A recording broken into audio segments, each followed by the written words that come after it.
જય આદિવાસી, જય ભારત, જય સંવિધાન. હું પ્રવીણ પારગી. તમામ જે સરપંચોની ચૂંટણી છે, તમામે સરપંચના ઉમેદવારોને મારી શુભકામનાઓ છે કે લોકશાહીની અંદર ગ્રામ પંચાયતની ઉમેદવારી કરી અને સફળ બને એવી આશા. મારો સંદેશ એ જ છે કે જે લોકો બોગસ સર્ટિફિકેટ એટલે એસટી સર્ટિફિકેટ લઈને સરપંચની ઉમેદવારી કરવાના છે એમને હું સૂચન છે મારું કે મહેરબાની કરીને અમારી જે અનામતની જે સીટ છે એસટી સર્ટિફિકેટ એ અમારી છે. કોઈ મારો મિત્ર ઓબીસી ભાઈ હોય, જનરલ ભાઈ હોય, એ આપણે બધા ભાઈઓ જ છીએ, પણ જેનું છે એ જ ખાય અને એ ઉમેદવારી કરે.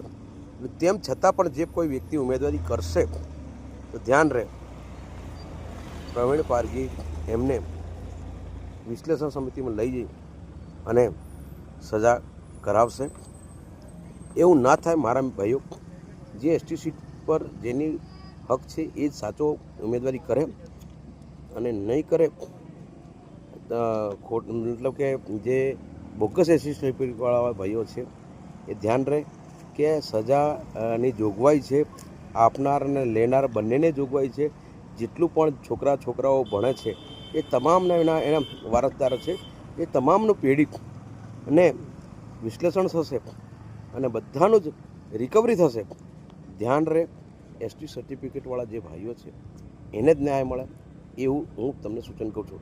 ફરીથી કહું છું કે હાલ જે હમણાં જે પોલીસ ડિપાર્ટમેન્ટથી એક ભાઈ સસ્પેન્ડ થયા છે, એક સચિવમાંથી સસ્પેન્ડ થયા, તેમ છતાં આપનાર અને આપવાવાળા વ્યક્તિ નાયબ મામલતદાર પણ એ સસ્પેન્ડ થયા છે, એમને સજા મતલબ કે ગુનાહિત ઠેરવે છે.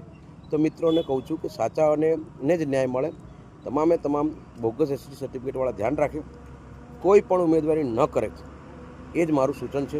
મારા એસટી ઓબીસી મારા ભાઈઓ જ છે, પણ જો ખોટી રીતે ખોટી સર્ટિફિકેટનો ઉપયોગ કર્યો તો હું એમને પ્રવીણભાઈ પારગી સરકારમાં જઈને રજૂઆત કરીશ અને એનું વિશ્લેષણ થશે.